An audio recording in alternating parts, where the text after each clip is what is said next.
Padre y Señor nuestro, elevamos a ti nuestra gratitud una vez más en esta tarde.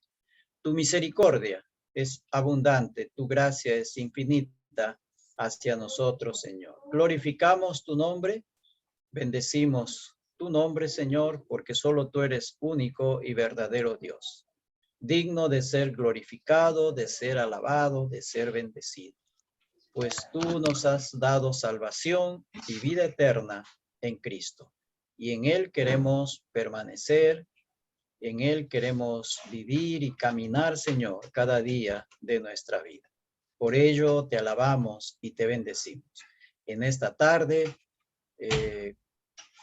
rogamos tu dirección y que tu gracia sea abundante con cada uno de nosotros en esta tarde.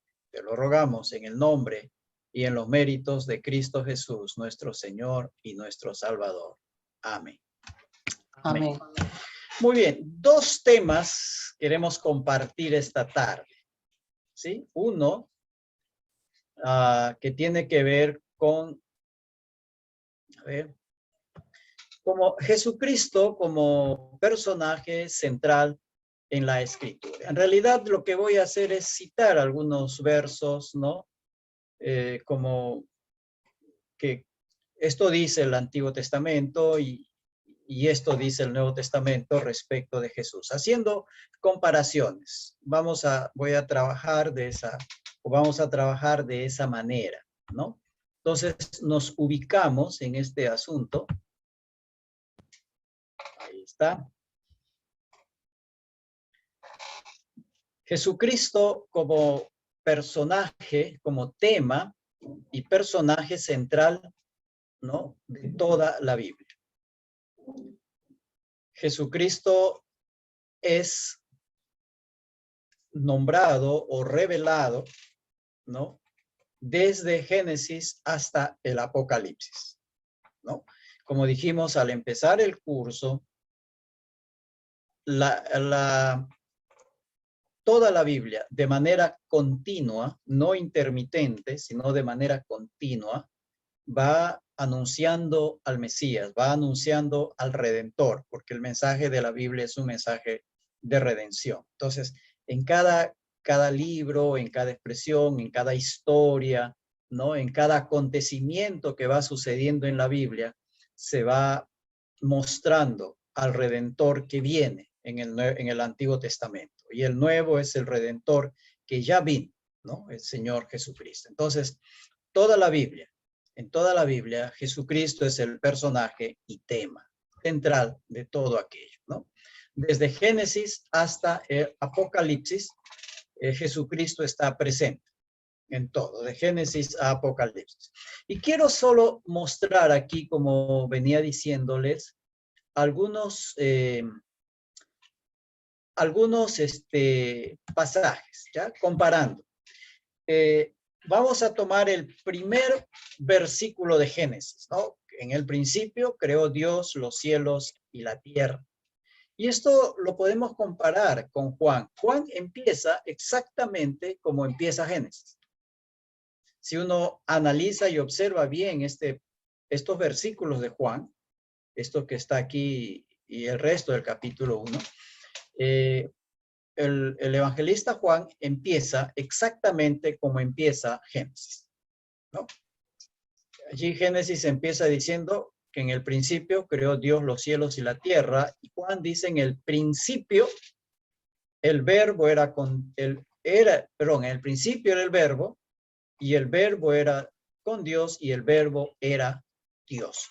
El verbo, cuando se habla de verbo, indica la razón de las cosas, la razón por la cual las cosas existen, la razón por la cual las cosas son, ¿no? Por eso es el verbo, es el que da vida a todo, es el que da razón a toda la existencia, a toda la creación que Dios ha hecho, ¿no? Por eso es el verbo, que se puede traducir también palabra, ¿no? Y algunas traducciones lo van a traducir de esa forma como palabra. Muy bien, dice, era en el principio con Dios, ¿no? En el principio creó Dios los cielos y la tierra. Dice, todas las cosas por él fueron hechas. O sea, por este que es el verbo, todas las cosas por él fueron hechas, ¿cierto? Y el versículo 14, después de los primeros 3 versículos de Juan, nos vamos al versículo 14 y dice, y aquel verbo fue hecho carne, ¿cierto? O sea, este verbo, que es Dios, dice el versículo 1, este verbo se hizo carne. Carne quiere decir que se hizo hombre, que se hizo un ser humano como nosotros y habitó entre nosotros. ¿Ve? Entonces, este Dios que creó los cielos y la tierra, ese Dios se hizo hombre, se hizo como uno de nosotros. Se acercó él a nosotros para venir a buscarnos y sacarnos de nuestra miseria espiritual. Esa es la idea, ¿no? En esta comparación, ver que el Dios que creó los cielos y la tierra es aquel que se hizo hombre en la persona de Cristo y vino para darnos salvación y vida eterna. En Génesis 1, seguimos en Génesis 1, versículos 2 y 4, que lo conocemos, quizás son los primeros, o el primer capítulo, los primeros versículos de Génesis son los más leídos, parece, ¿no? Y la tierra estaba desordenada y vacía, y las tinieblas estaban sobre la faz del abismo, y el Espíritu de Dios se movía sobre la faz de las aguas. Y dijo Dios, sea la luz, y fue la luz, y vio Dios que la luz era buena, y separó Dios la luz de las tinieblas. Y lo comparamos ahora con Juan 1, igual Juan 1, versículos 4 y 5. En él estaba la vida, ¿no? Y la vida era la luz de los hombres. Y el 5 dice, Juan, la luz en las tinieblas resplandece. Igual de lo que dice en el versículo 2 de Génesis, y las tinieblas estaban sobre la faz del abismo, ¿no? Pero acá dice, la luz en las tinieblas resplandece. Y las tinieblas no prevalecieron contra la luz. Por eso, más adelante, en el versículo 3 de Génesis dice, y dijo Dios sea la luz y fue la luz, ¿no? Ahora, si nos vamos a Juan 8:12, ¿no? Dice, yo soy la luz del mundo, el que me sigue no andará en tinieblas, sino que tendrá la luz de las tinieblas. O sea, en Génesis simplemente se dice, Sí, pero me perdí. dijo Dios sea la luz y fue la luz. En Juan se identifica a la luz con Cristo. En Génesis se habla del Espíritu, ¿no? Y el Espíritu de Dios se movía sobre la faz de las aguas. Y está creando, el Espíritu está creando. El 1 dice, Dios creó los cielos y la tierra.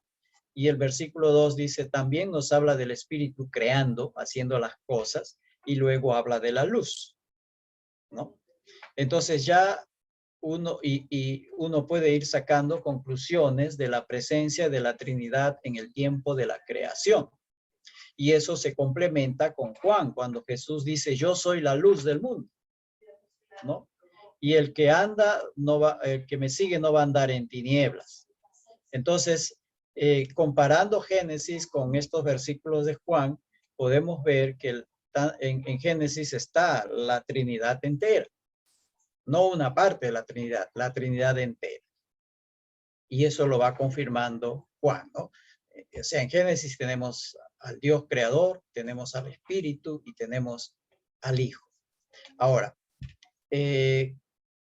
Dios siempre está actuando en pleno, no por partes. No es que Dios un tiempo actúa como Padre, otro tiempo como Hijo y otro tiempo como Espíritu. Eso sería un modalismo, ¿no? Cuando nosotros vemos a Jesús actuando, vemos actuando en Jesús la Trinidad entera. Por ejemplo, dice Jesús, el Padre dice, ese es mi Hijo. Y dice, y fue llevado en el poder del Espíritu. Y que fue resucitado por el poder del Espíritu y que Jesucristo resucitó a los muertos, ¿no? O sea, siempre tenemos actuando la Trinidad en pleno, no por partes, porque eso sería caer en un modalismo. Es la Trinidad en pleno, actuando todo el tiempo. Eso se puede ver en Jesús, ¿no? Yo y el Padre uno somos, dice, ¿no? O dice, yo hago las obras de mi Padre y Él hace milagros. Y luego dice, y es por el poder del Espíritu que esto hace. Siempre está actuando la Trinidad en pleno. Y aquí en la creación, comparando Génesis con estos versículos de Juan, es la Trinidad actuando en pleno en la creación. No cada uno por su lado. No, ahora te toca a ti, ahora a ti, ahora a ti. No, es la Trinidad en pleno, siempre trabajando, porque el Dios en quien creemos es único. Entonces, podemos ver a Cristo, ¿no? Ya desde el principio de Génesis. Y nos hemos trasladado directamente al Nuevo Testamento, en donde se corrobora este hecho de que Jesús estuvo en el principio de la creación. Ahora, otro asunto que tenemos en Génesis es la simiente de la mujer, ¿no? Cuando son echados del huerto, el Señor les dice, a la mujer le dice, y pondré enemistad entre ti y la mujer, entre tu simiente y la simiente suya. Esta te herirá en la cabeza y tú le herirás en el calcañar. ¿Por qué Jesús es la simiente de la mujer?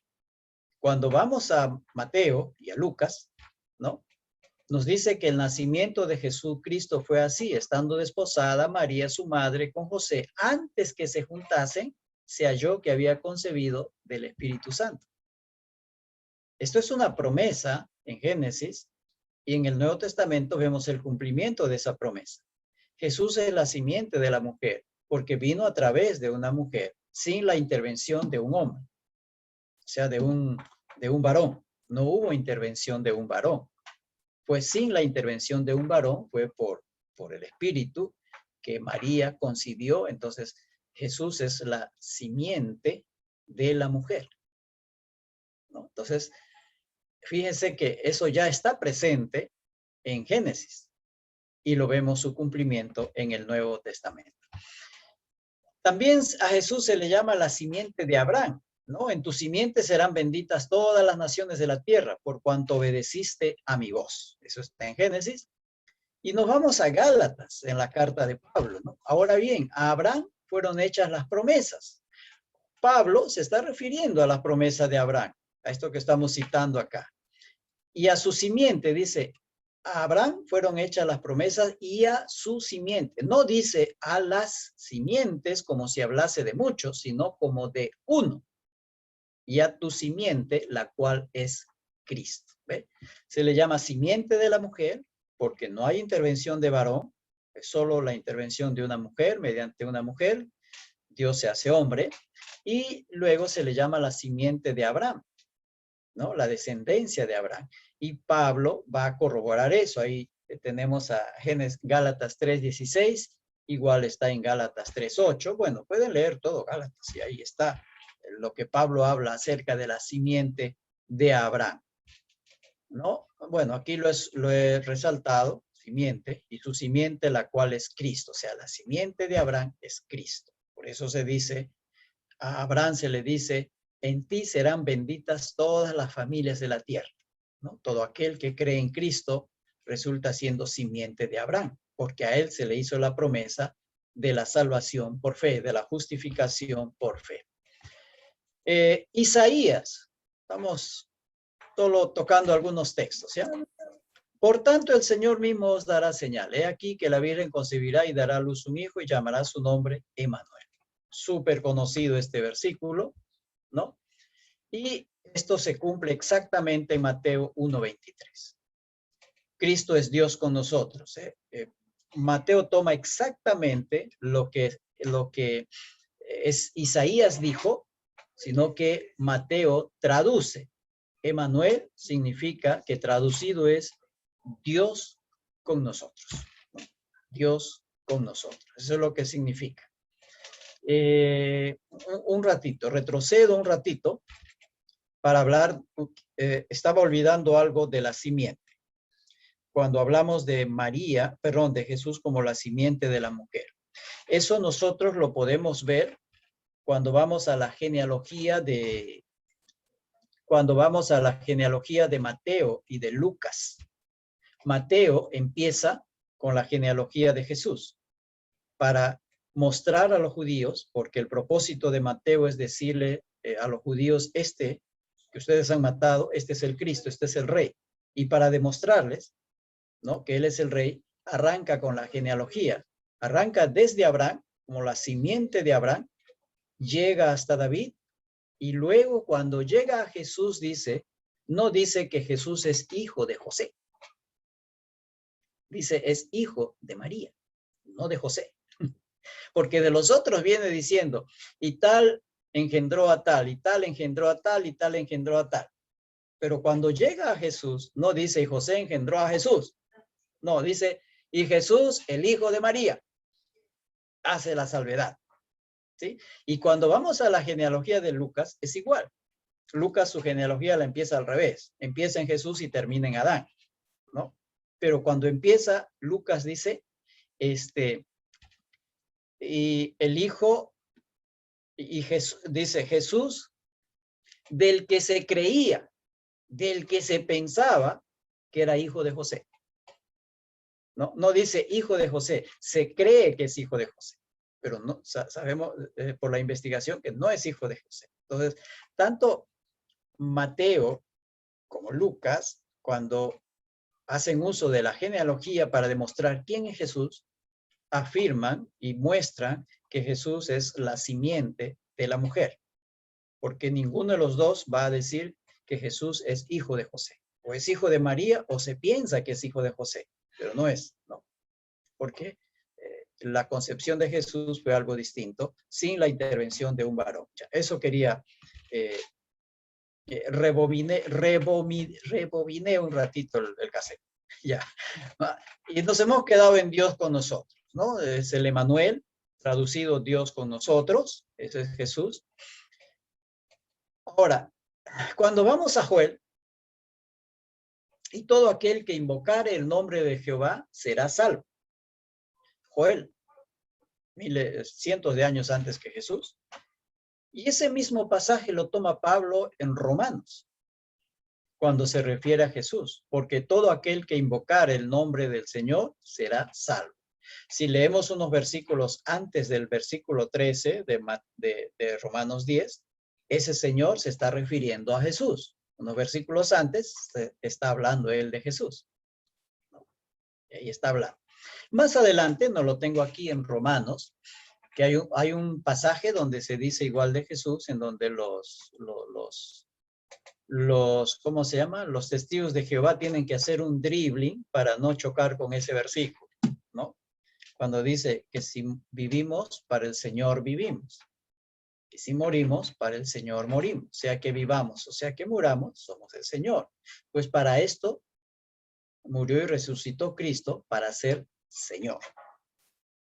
¿Cierto? Y ese para ser Señor indica que es Dios.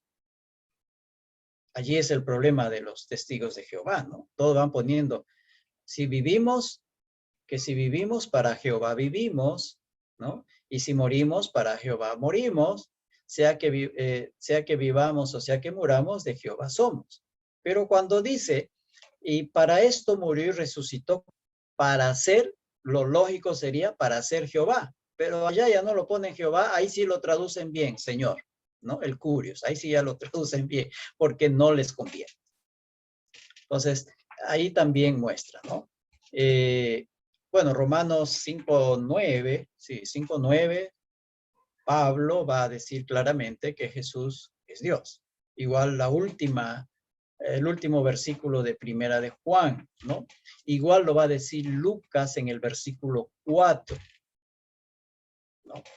Va a hablar de Jesús como el Dios hecho hombre.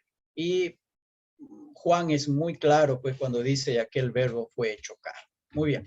Entonces, solo en Jehová hay salvación. Y ese asunto de que solo Él puede dar salvación, se le atribuye a Jesús. Pablo lo atribuye a Jesús. O sea que si Jesús no es Dios, no es Salvador.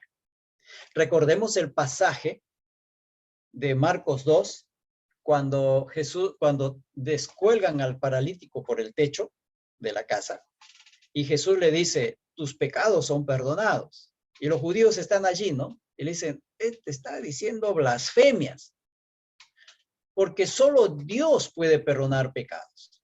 Y los fariseos, los judíos que estaban allí, tienen razón. Solo Dios puede perdonar pecados, nadie más. Si Dios no te perdona, no te lo perdona nadie. Y entonces Jesús les dice, sabiendo lo que ellos estaban pensando, Jesús les dice, bueno, para que sepan que el Hijo del Hombre tiene potestad en esta tierra para perdonar pecados, a ti te digo, levántate y toma tu cama y vete. Jesús les demuestra que Él puede perdonar pecados. ¿Y por qué puede perdonar pecados? Porque es Dios. Pues solo Dios puede perdonar pecados.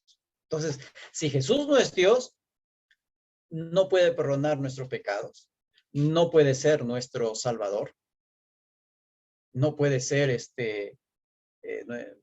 nuestro guía. O sea, no, Jesús no pasaría de ser un gran maestro, como cualquier maestro de cualquier otra religión, de una religión. ¿No? Pero la Biblia asevera, perdón, todo cuanto se dice de Jehová o Yahvé, Dios, en el Antiguo Testamento, lo mismo se dice de Jesús. Cuando uno examina y estudia todos los nombres de Dios en el Antiguo Testamento, todos esos nombres, todos, sin excepción, son aplicables o se pueden aplicar a Jesús con exactitud. Se pueden aplicar a Jesús. Todos los nombres de Dios del Antiguo Testamento se pueden aplicar a Jesús. Caben exactamente porque Jesús es el mismo Dios, es el Jehová o el Yahvé del Antiguo Testamento. ¿No? Solo quería mostrar este versículo, pero en realidad hay mucho. En los Salmos hay un montón, ¿no? En donde se habla del Hijo, ¿no? Y mostrando que ese Hijo es Jesús. O hablando del Jehová que salva, que cuida, y se dice igual de Jesús en el Nuevo Testamento. O sea, toda la Biblia está permeada por la persona de Jesús. Toda la Biblia está allí, contiene, ¿no? Esto. En Isaías 53, el famoso pasaje, ¿no? Se habla del siervo sufriente. Allí se habla de que la gente no creería a Jesús. ¿Quién ha creído a nuestro anuncio? Empieza diciendo el Isaías 53, ¿no? Que tiene la característica de ser un salmo, ¿no? ¿Quién cree a Jesús? Cuando Jesús llegó, los líderes, los judíos, los escribas, los fariseos, no le creyeron, porque entró pues como un simple mortal, como una persona humilde, ¿no? Y es más, cuando entró a Jerusalén, entró montado en un burrito, ¿no? Entró en su, ¿cómo se llama? En su burro móvil. No entró en un caballo, pues, brioso, ¿no? Como con su espada y su ejército siguiéndole, ¿no? ¿Quiénes eran sus seguidores? Pescadores, ¿no? Hombres de campo. No eran soldados armados, ¿no? No le creyeron. Pero Jesús no hacía más que cumplir la profecía, eso de que él iba a entrar en un pollín, ¿no? En un hijo de burro, en un burro joven. Eso estaba profetizado, ¿no es cierto? Le despreciaron. Y en Isaías 53 se habla del sufrimiento de Cristo, nos habla con muchísima claridad, nos dice ahí que Él va a sustituirnos, Él llevó nuestros pecados, ¿no? Nuestros dolores, nuestras enfermedades, Él los llevó, y por su sangre nosotros fuimos curados, fuimos sanados, ¿no?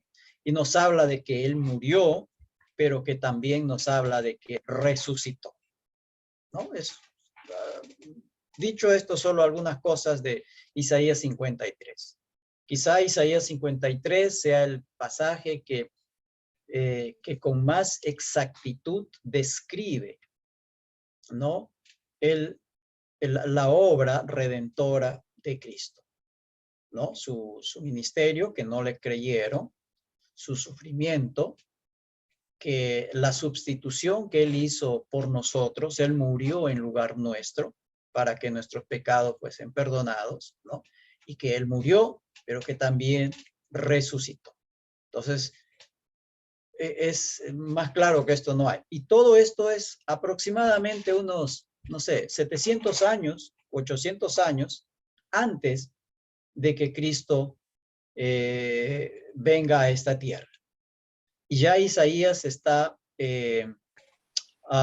describiendo con suma exactitud y aún en detalles mínimos lo que va a suceder con la muerte de Jesús, lo que va a suceder con Jesús.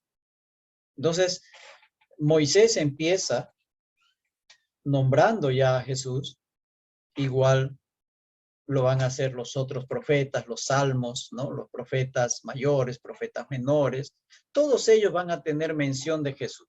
Aquí simplemente estamos citando algunas cosas. Ahora, aquí quiero ver, Jesús cumple este asunto de Él es Rey soberano. Jehová es Rey eternamente y para siempre. Salmos 10:16. ¿Quién es este Rey de gloria? Jehová el fuerte y valiente, Jehová el poderoso en batalla. Salmo 24:8. ¿Y qué nos dice Apocalipsis? Jesucristo, el testigo fiel, el primogénito de los muertos y el soberano de los reyes de la tierra. Rey de reyes, el soberano, él es el que está sobre los reyes de la tierra. Pablo nos va a decir en Romanos 13 que es el Señor quien pone las autoridades, ¿no? Quien establece las autoridades. Y entonces por eso Pablo nos dice, sujeten las autoridades. Yo sé que puede no gustarnos la autoridad que tenemos, pero nos sujetamos a la autoridad no por causa de la autoridad, porque muchas veces nuestras autoridades son malas y corruptas, ¿no? Y crueles. Nos sujetamos a ella por causa del que los puso allí, por causa del Señor, no por causa de la autoridad misma, sino por causa del Señor. Y hasta que no se metan con nuestra fe, nosotros podemos sujetarnos y reconocerlo como tal. El día que se meten con nuestra fe y nos digan, no puedes predicar el evangelio como le hicieron a Pedro. No, aquí sí el Señor me autoriza revelar, ¿no es cierto? Porque no vamos a negar al Señor por cuando ellos nos lo digan que tenemos que negar. Allí sí vamos a confesar y tenemos la autorización del Señor de revelar. En Apocalipsis mismo pelearán contra el Cordero y el Cordero los vencerá porque Él es Señor de señores y Rey de reyes. Cordero es la referencia a Jesús. ¿Se acuerdan de Juan cuando dice, vio a Jesús pasando y le dijo, es ahí el Cordero de Dios que quita el pecado del mundo? Y en Apocalipsis se le identifica a Jesús como el Cordero inmolado, ¿no? Y aquí se le vuelve a identificar como el Cordero. Y el Cordero los vencerá, dice. ¿Por qué? Porque Él es Señor de señores y Rey de reyes. Y hay otro pasaje en Apocalipsis en donde viene, dice, no, el Señor ya de manera muy briosa y con poder como Rey de reyes y Señor de señores. ¿Ve? Entonces, el Nuevo Testamento nos habla de Jehová Dios como Rey soberano, Rey de gloria, Rey de poder. Todo eso se aplica a Jesús en el Nuevo Testamento. Yo solo estoy mostrando Apocalipsis, ¿no es cierto? Que generalmente allí es donde la figura de Jesús resalta como aquel que es soberano por sobre todas las cosas. Jesús también es el profeta. Moisés dice, en el último libro de Moisés, ¿no? El Deuteronomio, dice, un profeta de en medio de ti, de tus hermanos, como yo, te levantaré el Señor, tu Dios. A él oiréis. Un profeta. Te va a levantar el Señor. De entre ustedes. ¿Sí? Y tenemos en Hechos, ¿no?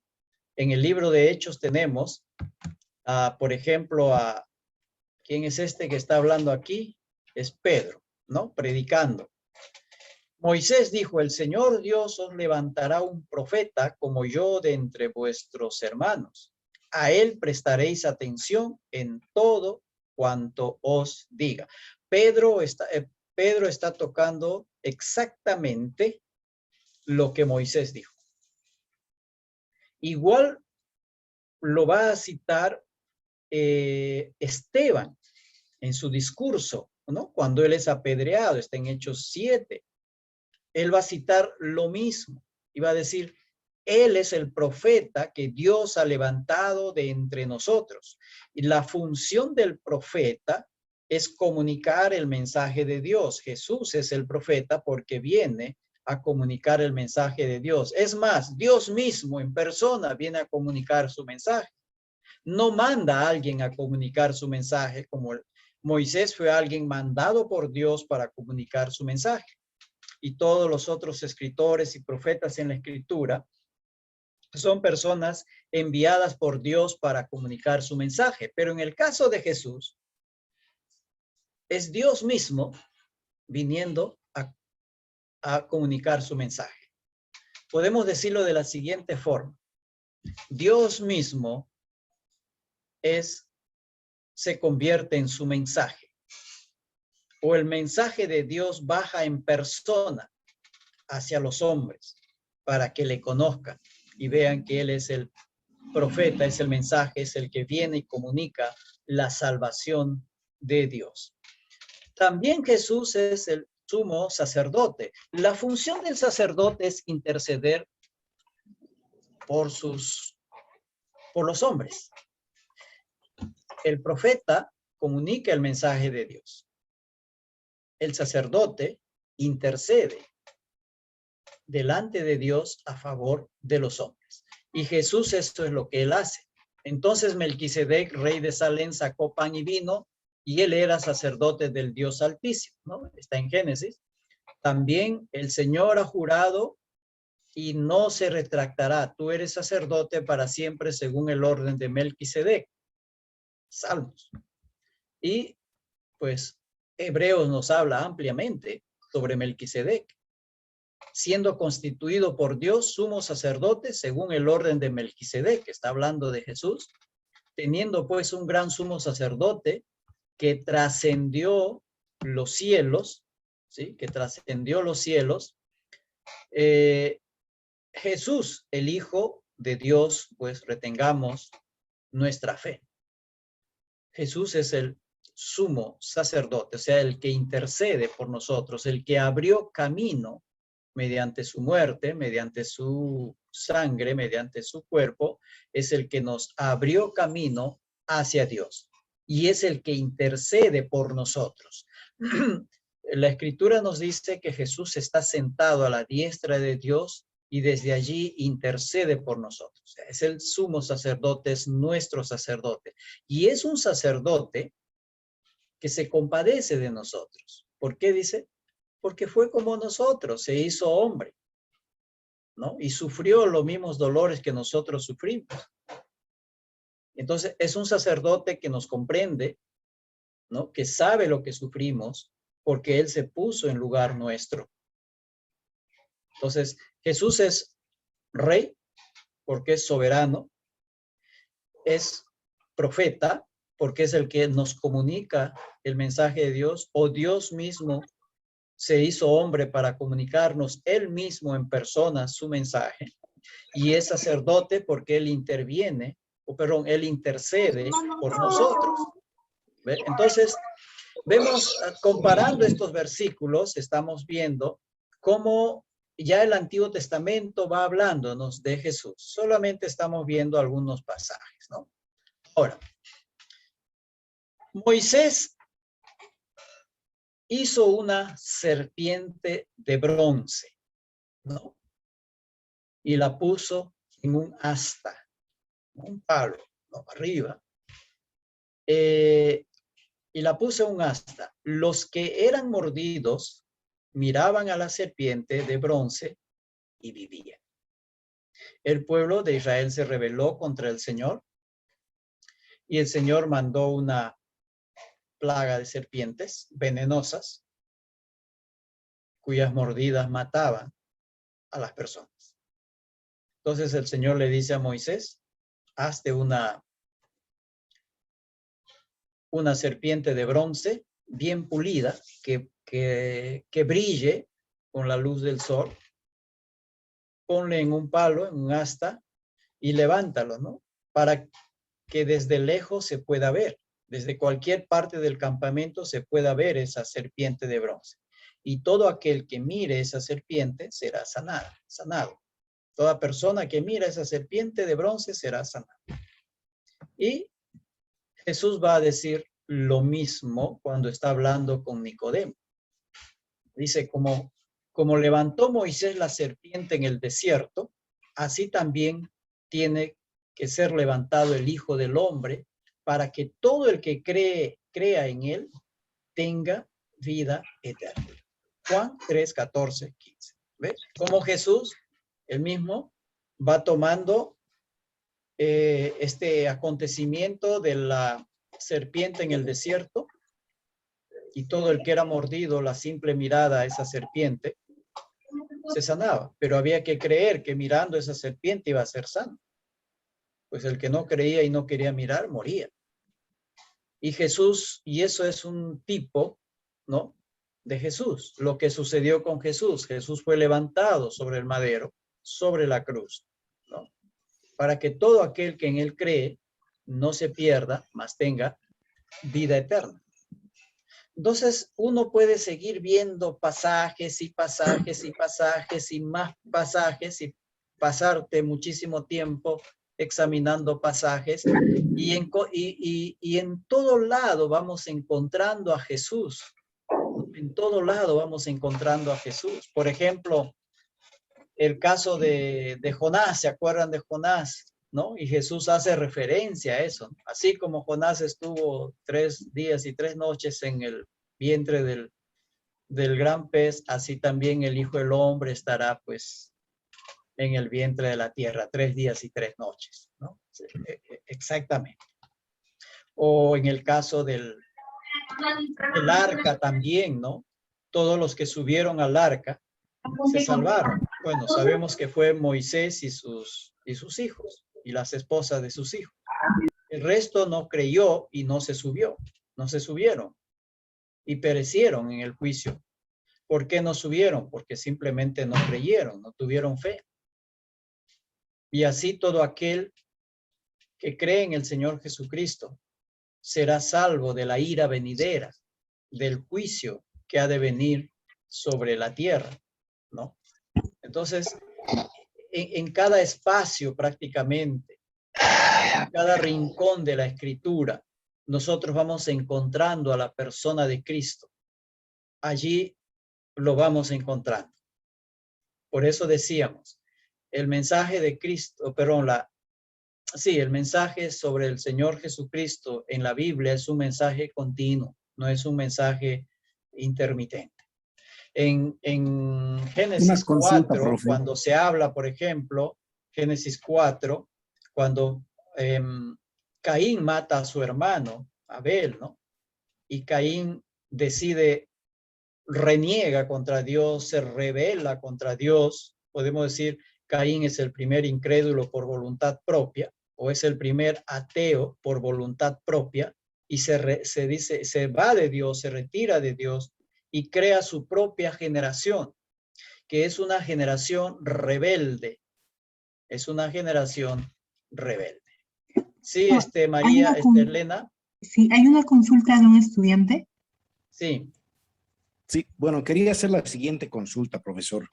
Sí, hermano. La analogía, la comparación me parece excelente, pero tengo una pregunta respecto a la serpiente de bronce. Ajá. ¿Por qué una serpiente de bronce? Si bien el castigo que se les había dado era justamente la picadura de la serpiente mataba. Ajá. Pero la pregunta, ¿por qué tendría que haber sido una serpiente también la que se le había pedido que pusiera en un mástil para que aquel que vea quede sano? Ya. El pueblo se había rebelado contra Dios y entonces Dios enjuicia a su pueblo. Cae la ira de Dios sobre ese pueblo. Y entonces la única forma de detener esa matanza, vamos a decir, que siga muriendo la gente, el Señor le dice a Moisés que haga esta serpiente de bronce. ¿Por qué de bronce? En la Escritura, cuando uno va viendo el simbolismo, el bronce siempre es signo de juicio. Ese simbolismo uno lo va encontrando en la Biblia, por ejemplo, en los instrumentos del altar, del tabernáculo, la fuente de bronce donde se hacían los sacrificios. porque el sacrificio era el juicio de Dios, el pecador muriendo por su pecado, pero no moría el pecador, sino la oveja, ¿no es cierto? O el animal. Entonces, símbolo de juicio.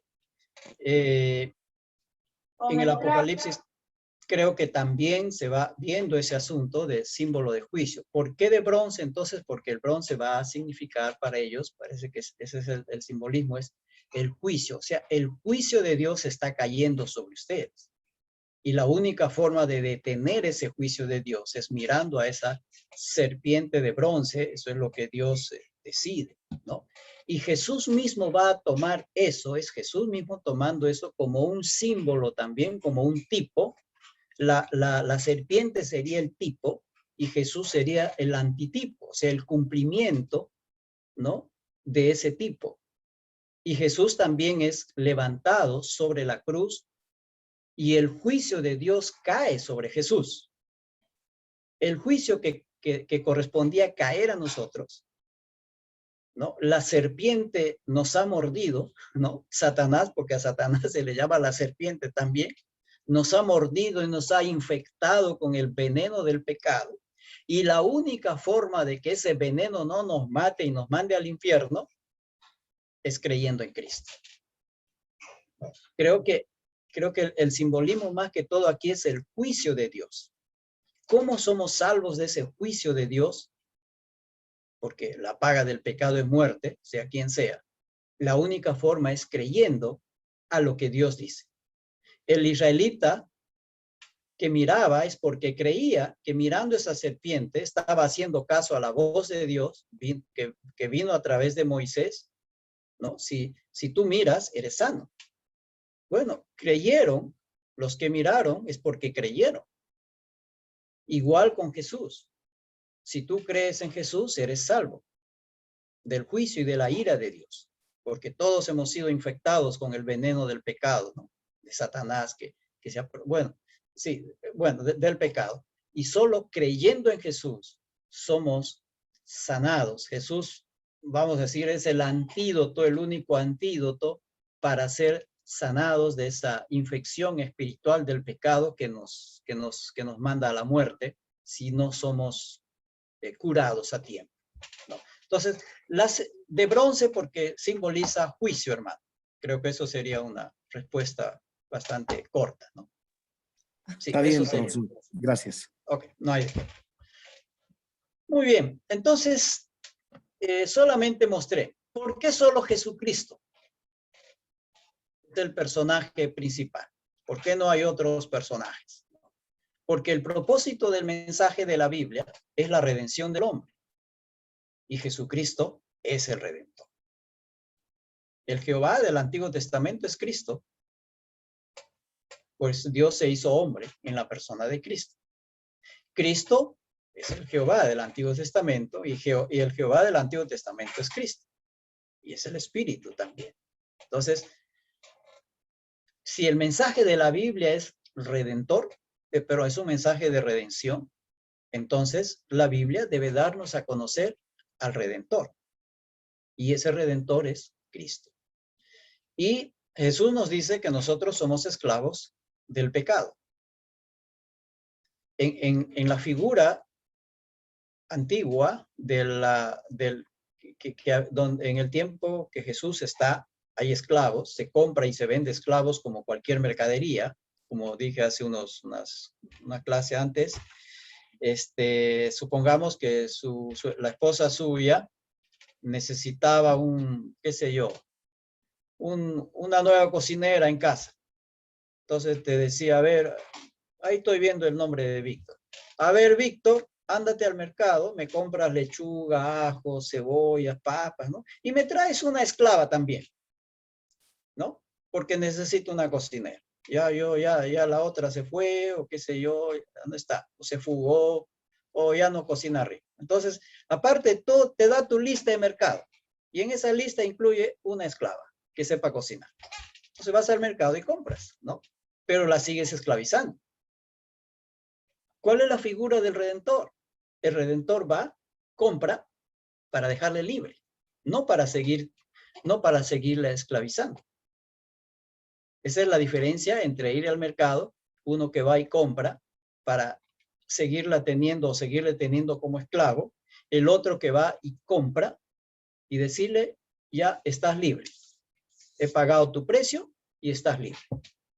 Y como hemos visto en la primera sesión, me parece, generalmente era o debía ser el pariente más cercano, que podía ir, comprarte y redimirte, ¿no? Supongamos que el hermano Víctor está viviendo en esa época y su sobrino cayó por ahí en una redada y ahora va al mercado y se encuentra con la sorpresa, o le llega la noticia de que su sobrino está siendo vendido como esclavo en el mercado. Ah, no, dice, ahí mismo agarra, saca, rompe su chanchito, sus ahorros, va al mercado y dice, te compro ese esclavo. Y le compra a su sobrino. Paga el precio que está pidiendo el esclavizador, ¿no? El esclavista, como se llame, y paga el precio, saca, muy bien, sobrino, estás libre otra vez. Ha sido redimido. Redimir quiere decir sacar de la esclavitud para dejarle libre. No ir, comprar y seguir esclavizado, ¿no? Entonces, Él es nuestro Redentor, el que pagó el precio por nosotros, porque nosotros estábamos esclavos al pecado, y al ser esclavos del pecado éramos esclavos de Satanás. Eso es lo que dice el Señor, es lo que dice Pablo, que el príncipe de las tinieblas nos tenía esclavizados, ¿no? Por nuestros delitos, en nuestros pecados andábamos esclavizados. Entonces, pero Cristo pagó el precio. Es nuestro pariente cercano. Por eso es que Él se hizo hombre, se hizo como uno de nosotros. Por eso es nuestro pariente. No es un ángel, no es otro ser venido no sé, de alguna galaxia, como se habla ahora. Es uno como nosotros, o sea, es nuestro pariente. Entonces Él tiene el derecho de redimirnos y pagó el precio por nuestra redención. Entonces, ese mensaje de redención es lo que el Señor quiere que nosotros conozcamos de Génesis a Apocalipsis. Y que ese Redentor nuestro que paga el precio por nosotros es el Señor Jesucristo. Entonces, toda la Biblia nos va a hablar del Señor Jesucristo, ¿no? No son dioses distintos. Que el Dios del Antiguo Testamento es uno y el Dios del Nuevo Testamento es otro. No, es el mismo Dios. Sino que en Jesucristo es Dios hecho hombre. Es el Emmanuel, ¿no? Muy bien. Creo que hasta ahí. Esta es otra cosa. Había puesto acá pensando terminarlo. Este es el trabajo que ustedes han hecho esta semana que ha pasado. De estos videos, no sé cuántos han visto. Bueno, después conversamos de esto. Después arreglamos cuentas. Sí, ahí termina esta parte. Jesucristo simplemente he querido mostrar algunos versos, nada más, ¿no? Comparando, viendo cómo ya desde el Antiguo Testamento se habla del Señor Jesucristo. Ok, descansamos un momento y después nos vamos a la otra sesión, ya con la última sesión. Ustedes saben qué pasó con esa serpiente de bronce más adelante. ¿Se acuerdan? ¿Alguien sabe qué pasó? Fue destruido. ¿Por qué razón? Fue destruido por el rey Ezequías. ¿Por qué, perdón? Fue destruido por el rey Ezequías. Pero, ¿cuál fue la razón? Profesor, porque ellos iban a adorar a la serpiente de bronce y es por eso que ellos han destruido. Sí, lo convirtieron en un ídolo, pues. Ya le estaban quemando incienso, le estaban haciendo reverencia. ¿No? ¿Por qué? ¿Por cuál rey fue destruido, hermano Wilmer? Usted tiene el dato. Ezequías. Ezequías, ahí está. Claro. ¿No? Lo destruyó, lo desmenuzó todo y lo echó al río, me parece, ¿no? Porque se había convertido ya en un ídolo, en un objeto de adoración, ¿no?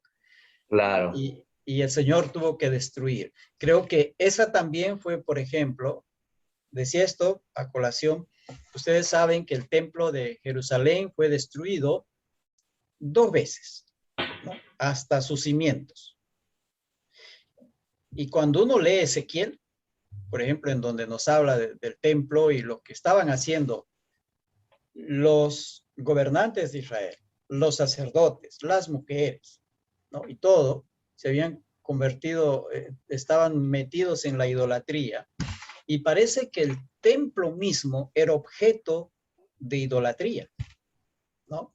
¿Se acuerdan de cuando Jesús y sus discípulos suben al monte de los olivos y parece que desde allí sí, por el monte de los olivos me parece, desde allí se podía ver el templo, ¿no? Porque eran lomas, eran cerros, se podía ver el templo y los discípulos dicen, mira, qué hermoso, ¿no? Qué cosa tan grandiosa y majestuosa el templo. ¿Cuál fue la respuesta del Señor?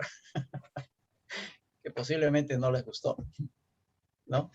No quedará piedra sobre piedra. Sobre piedra.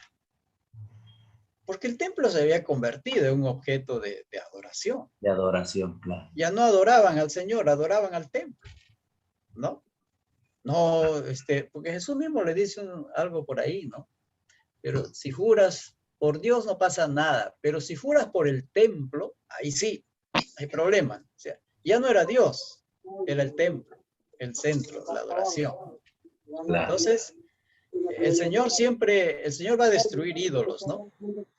Y por eso pienso que como el caso de la serpiente, que en un tiempo fue un objeto de bendición, fue un objeto de salvación, pero después se convirtió en un objeto de adoración, entonces Dios tuvo que destruirlo. Igual parece que pasó con el templo, ¿no? Tuvo que ser destruido porque se había convertido en un centro de adoración. Cuán orgullosos se sentían ellos del templo, ¿no? Tanto el que construyó primero Moisés, como Salomón, como el que después construyó el rey Herodes. Ese templo que fue destruido por los romanos fue construido por un rey que no era judío, ¿no? Es un rey que no es judío, es idumeo. Idumeo quiere decir era descendiente de Esaú, ¿no? De Esaú. Esos son los idumeos que vivían al sur de Judea, ¿no? De ahí se levanta este rey, es el rey de los judíos, ¿no? Por eso él se pone molesto y celoso cuando vienen los magos y le dicen, hemos venido a ver al rey de los judíos que ha nacido.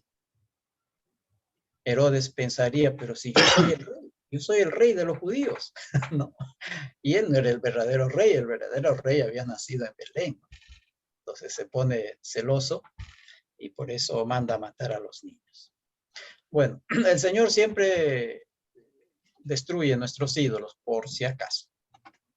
Siempre los destruye. Cuando destruye un ídolo tuyo, no llores por tu ídolo. Da gracias al Señor. Sí, hermana. Hablando de eso, del templo de los judíos, ¿podría ser que ahorita ellos con el muro de los lamentos, así se llama, también sea su ídolo? Posiblemente, sí, porque ahí andan ellos orando, añorando, ¿no es cierto? Añorando. Y están detrás de la construcción de otro templo más, ¿no? Que creo sería el tercer templo, segundo templo, tercer templo, pero no se sabe más, ¿no? No se sabe más. No despreciamos al pueblo judío, que es el pueblo que el Señor ha alabado, ha levantado, pero tampoco es necesario hacerse judío para ser mejor cristiano, por si acaso, porque hay un movimiento que te dice ahora, te tienes que hacerte judío para ser mejor cristiano. Ese es el problema que Pablo tuvo con los Gálatas, ¿no? Si leemos la carta a los Gálatas, ese es el problema. O sea, no es un problema de hoy día, ¿no? Es un problema que viene desde los tiempos de Pablo, ese querer judaizar a la iglesia. Ese es el tema que se discute en el capítulo 15 de Hechos. Se discute eso, ¿no? Entonces, ¿qué vamos a hacer con estos gentiles que se convierten? Vienen los hermanos judíos, los más fuertes, dicen, o sea, en sus tradiciones, no, tienen que circuncidarse y guardar toda la ley de los judíos. O sea, en realidad más estaban hablando no tanto de la ley, de la palabra, sino de sus costumbres y tradiciones, ¿no? Tienen que guardar todo eso. Y a las finales ellos deciden, no les vamos a poner más carga, ¿no? Lo único que ellos tienen que hacer es, pues, cuidarse de fornicación, de no comer, no tomar la sangre o no comer la sangre, no comer, ¿cómo se llama? Animales ahogados, ¿no? Le dice eso. son más leyes morales. Son más lo que tiene que ver con leyes morales, prácticas, y no con costumbres judías. Y por ahí en uno de los cuestionarios hubo eso, ¿no? No es necesario ser judío ¿para qué? Para ser cristiano. Y eso se delucida, se aclara en el concilio de Jerusalén, ¿no? Que está en Hechos capítulo 15. Porque hay todo eso, esos problemas siempre aparecen. Muy bien. Vamos con nuestra segunda parte. Y aquí quizás nos vamos a demorar un poquito más. Esto es, aquí está. Esto que decimos aquí, que tratamos ahora en esta segunda parte, tiene que ver con el trabajo que ustedes han hecho, o sea, ese mini ensayo que les he encargado hacer, ¿no? Dicho sea de paso, los que me han llegado el viernes, y yo los envío ahora terminado la clase, más tardecito. Los que me han enviado el sábado, o sea, ayer, que es la mayoría, ¿no? Van a tener que esperar, porque me estoy demorando, porque quiero leer, comentar, interactuar con ustedes, dar también mi opinión. Entonces, en cada ensayo me demoro mucho más que cuando corregía un cuestionario. Así que, pero en esta semana debemos culminar todo, ¿ya? Los que me han enviado hasta el viernes lo van a tener ahora por la noche. Los del sábado en la semana. Muy bien, vamos con este asunto. Este es el último tema que hemos propuesto en nuestro sílabo, ¿no? El mensaje de la Biblia frente a problemas actuales. Pero solamente nos vamos a referir así de manera muy breve también, y bastante, quizá un tanto superficial, sobre dos temas puntuales: la sexualidad humana desde la perspectiva bíblica y también procreación y aborto. Y creemos también, y decimos también, desde la perspectiva bíblica, ¿no? Solo en estos dos temas, que son temas que pues hoy día nos están, o están en plena ebullición, si vale el término, están en plena discusión, y no es ya una discusión a nivel simplemente de iglesias o de grupos sociales, ¿no? Es una discusión que se está haciendo a nivel de gobierno. Entonces es una discusión arriba, a nivel de gobierno, ¿no? Y ya ustedes saben que en algunos países se están aprobando todo esto, ¿no? El último país en aprobar el asunto del aborto fue Argentina, me parece que fue este año o el año pasado, no recuerdo, pero recién nomás, ¿no? Igualmente el matrimonio igualitario, ¿no? Bien, son temas que si a ustedes ya les ha llegado, a nosotros en el Perú nos está llegando, ¿no? Y pues ya se ha discutido aquí en el Perú, no lograron aprobarlo en los congresos anteriores, pero se va a volver sobre la carga. Esto va a volver una y otra vez, va a venir como oleadas, ¿no? Como oleadas. Entonces, decir algo sobre esto, ¿no? Principio y ley de creación. Y lo que aquí quiero analizar es brevemente algunas palabras que aparecen en la Biblia. En el Génesis, solamente me remito al Génesis aquí, porque es el principio, para ver este asunto de la sexualidad humana. Adán. El nombre Adán, cuando decimos Adán, no estamos traduciendo. Simplemente estamos diciendo tal cual se pronuncia en el hebreo, ¿no? Adán, no es traducción. Y Adán se puede traducir, o su significado es ser humano, ¿no? Persona, gente. Y también se traduce hombre. Pero hombre no como masculino, o como varón, o como macho, sino de manera general, refiriéndose a la raza humana. Entonces, cuando nosotros hablamos y decimos, por ejemplo, el hombre pecó, ¿no? El hombre está bajo pecado, decimos, ¿no? O Dios ama al hombre, o Dios ama a los hombres. no estamos refiriéndonos solamente a los varones, estamos refiriéndonos tanto a hombres como a mujeres, porque el término Adán es un término genérico para denominar al ser humano, sean hombres o sean mujeres, ¿no? Ese es el significado de la palabra Adán. Claro, nosotros hemos tomado el nombre Adán, que se traduce hombre, lo hemos tomado también como masculino, ¿no? Como varón, ¿no? Hombres por aquí, mujeres por acá, decimos, ¿no? O sea, como signo de sexualidad, ¿no? Pero este es un nombre genérico, significa la raza humana, el género humano. Tanto el hombre como la mujer son llamados Adán. Entonces, aquí quiero pedir la ayuda de dos de ustedes. Uno que busque Génesis 1:27 y el otro que busque Génesis 5:2. ¿Sí? Este es los pasajes sobre los cuales vamos a estar girando esta parte. Amén, mi hermano. Génesis 1:27. Sí, adelante. La palabra de Dios es santa y se lee en el nombre del Padre, del Hijo y del Espíritu Santo. Amén. Amén. Y creó Dios al hombre a su imagen. A imagen de Dios lo creó, varón y hembra los creó. Ahí está. Y creó Dios al hombre a su imagen. A imagen de Dios los creó. Cuando aquí dice, y creó Dios al hombre, ese hombre es Adán. Y creó Dios a Adán. A su imagen de Dios los creó. A ese Adán los creó. A ese Adán, a esos que dice hombre, a ese Adán, dice los creó varón y hembra. Adán es, por decir, y creó Dios al ser humano. Podemos muy bien traducir y está bien traducido. Y creó Dios al ser humano. Cuando aquí se traduce hombre, esa es la palabra Adán, que se puede traducir al ser humano. Y creó Dios al ser humano, a su imagen, a imagen de Dios los creó. Varón y hembra los creó. O sea, al ser humano los creó varón y hembra. Igual es el otro pasaje, pero leamos. 5:2. Otra persona que lea 5:2, por favor.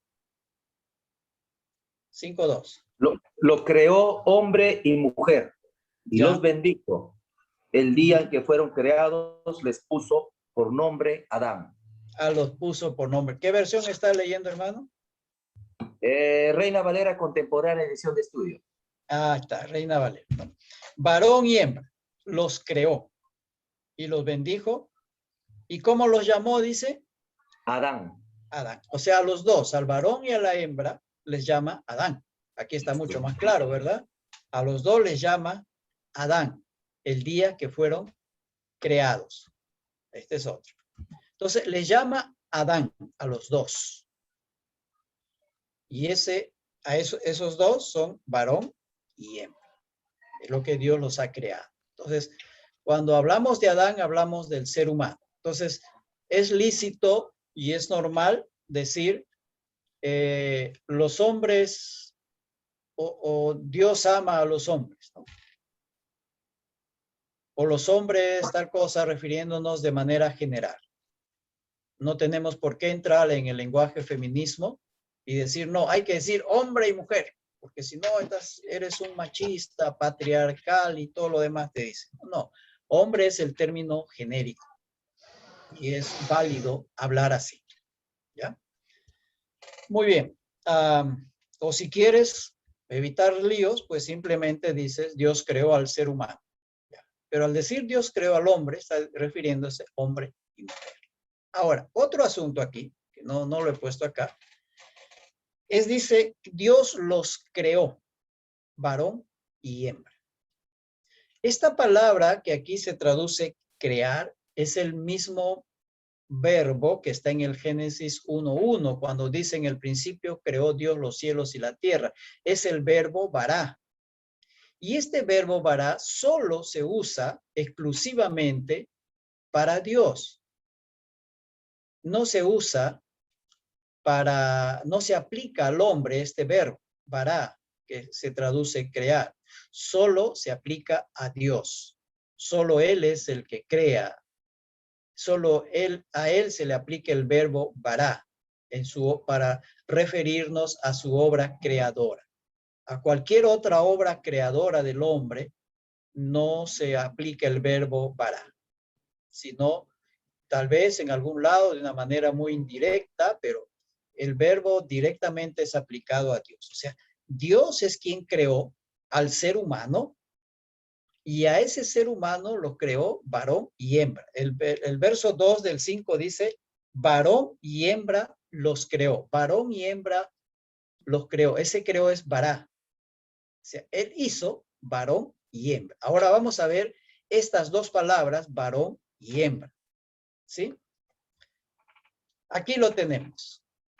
Están en este mismo pasaje de Génesis 1:27 y 5:2. El verbo que se traduce varón es sacar, que significa recordar, marcar, como para ser reconocido. A este verbo se le traduce como macho, varón, también hombre, en el sentido de masculinidad, ¿no? Cuando traduce de recordar o marcar, está diciendo, al hombre dice, tú tienes una marca que te identifica como tal. Y cuando uno va analizando esta palabra, la idea es algo así, ¿ya? No quiero ser muy crudo en este sentido, no sé. Es como que le dice al hombre, a la persona, estás confundido, no sabes qué eres, mira lo que tienes entre las piernas y sabrás lo que eres. Esa es la idea también de este. Mira lo que tienes entre las piernas, porque eso te va a recordar lo que tú eres. Esa es la idea. Y tiene otros significados mucho más fuertes y más crudos, ¿no? Entonces, sacar destaca lo sexual como aquello que le distingue. Fíjense que dice, varón y hembra los creó y los llamó Adán.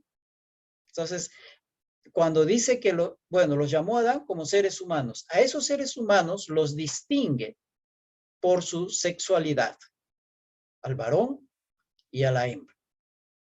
Y son el asunto de la sexualidad es asunto de creación. Dios lo ha creado, Dios lo ha diseñado así. No es un constructo social, como nos quieren hacer creer ahora. No es un constructo social. Por eso es que sacar se traduce como marca, como algo que te hace recordar qué eres. Algo inconfundible. Si alguien se siente confundido, mírese y vea qué es lo que tiene allí. Y eso le dirá qué es, ¿no?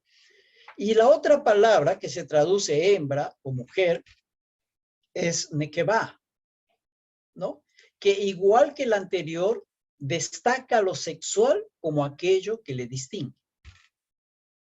Entonces, el sacar y el nekebá, que se traduce varón y hembra, indica sexualidad. Ahora, en un análisis un poco más adentro, estas dos palabras son bastante crudas.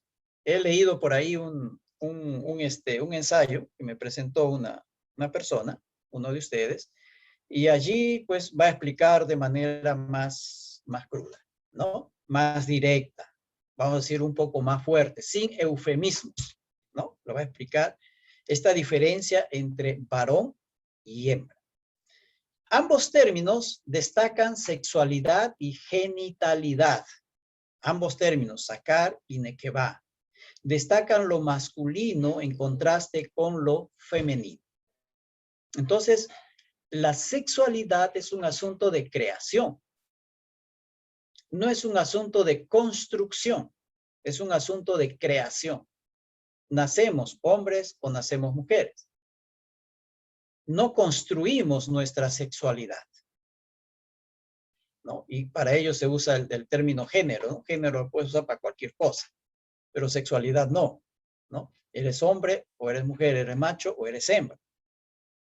Entonces, y quede claro esto, el asunto de la sexualidad es asunto de creación, no asunto de construcción. Tú puedes construirte una casa como quieres, y depende cuánto dinero tienes. Pero la sexualidad no. No importa cuánto dinero tengas o quién seas, no puedes hacer nada con eso porque naciste de esa manera. El problema viene ya con la confusión a la cual las personas están siendo sometidas en este tiempo, ¿no?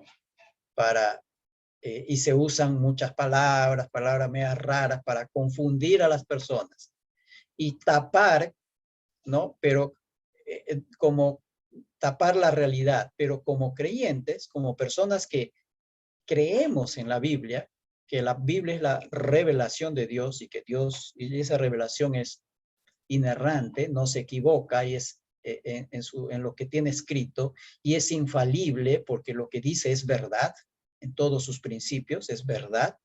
Entonces, esa palabra, si creemos en esa, nosotros vamos a ver que el asunto de la sexualidad es un asunto de creación, no de construcción. La Biblia no nos permite decir que el asunto de la sexualidad es un asunto de construcción, es un constructo social. No, es un asunto de creación. Así de claro es la Biblia. La Biblia es muy objetiva en su mensaje. No se anda con asuntos de conceptos, de juego de palabras, ¿no? Es esto o es aquello. Muy bien, y a ver, ¿qué más tenemos aquí?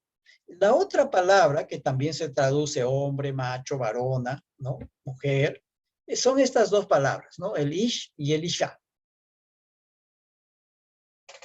El ish se puede traducir como marido, hombre, pareja, macho, varón, etcétera, y hay más términos ahí. Isha, como mujer, hembra, varona, esposa, ¿no? Pareja también. Y estas palabras, por lo general, son usadas en un contexto conyugal, es decir, marido y mujer. ¿Ve? Entonces, Adán se usa como un término, es un término genérico para referirse a la raza humana, al género humano o a la humanidad. Sakar y Nekeva tiene que ver con la sexualidad, ¿no? Tiene que ver con sexualidad. Dios creó al hombre y a la mujer. Dios creó macho y hembra, varón y varón. Es creación de Dios. Y estas otras dos palabras, ish e isha, tiene que ver con la relación conyugal. Tiene que ver ya con el matrimonio. Tiene que ver con esa relación de pareja. Y esto se va a usar en, a ver, si alguien puede ayudarnos y leer Génesis 2:24, por favor. Génesis 2:24. Amén. Amén. Por tanto, ¿ya? Sí, adelante, adelante. Por tanto, dejará el hombre a su padre y a su madre y se unirá a su mujer y serán una sola carne. Ya dice, serán, fíjense, perdón, un ratito. Perdí aquí el texto. Aquí está. Por tanto, dejará el hombre. Y aquí ese hombre es Ish, no es Adán, es Ish. A su padre y a su madre y se unirá a su mujer, Isha, ¿no? Entonces, a su esposa. Se unirá a su esposa y serán una sola carne, ¿no? Se fundirán como fundirse en un solo ser. Entonces aquí no se está usando Adán, ni se está usando Sakar o Nekeva, se está usando Ish e Isha, porque se está refiriendo a una relación conyugal, a una relación de marido y mujer, de esposo y esposa. Entonces, hemos visto estos términos, estas palabras, pues son usadas en ese sentido y en ese contexto. Pueden haber por allí o hay algunas otras palabras más que se pueden traducir como varón. Pastor, una consulta. Sí, hermano. en un estudio, pastor, estaba viendo que Ish al marido no se le llamaba también como el que hinca, creo, algo, y Isha, ¿cómo se llama? La hincada, creo, algo así estaba leyendo, pastor. Eso es lo que no quiero decir acá porque puedo parecer un poco descomedido, quizá grosero. No, sí. Esas son Sí, estas pastor. palabras, sacar y Ya. nequevá, a la que tú Ya, te estás refiriendo. Ya, pastor. Permítame decirlo entonces, ya que tú lo has nombrado. Ya. Sacar quiere decir el que hinca, ¿no? Algo así. El que pincha, el que perfora. Mujer quiere decir la que es atravesada o la que es perforada. Ese es el significado más, un poquito más,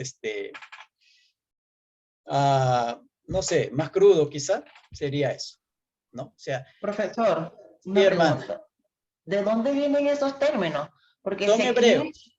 Hebreos. Ah, perfecto. Es hebreo. Ahí está la letra, el hebreo, lo he puesto ahí. Son hebreos, ¿no? Ok, el O sea, sacar y el nequevá, sé que son hebreos, Sí, ya lo sé, sí, pero sí. lo que estaba diciendo el hermano, que usted no quería decir, que al final lo dijo, no sabía de dónde Vienen de ahí. viene esto. A ver, ¿quieren una mayor investigación? Pueden, bueno, simplemente pueden mirar, por ejemplo, en el diccionario de Strong, que ustedes lo pueden bajar del internet, ¿no?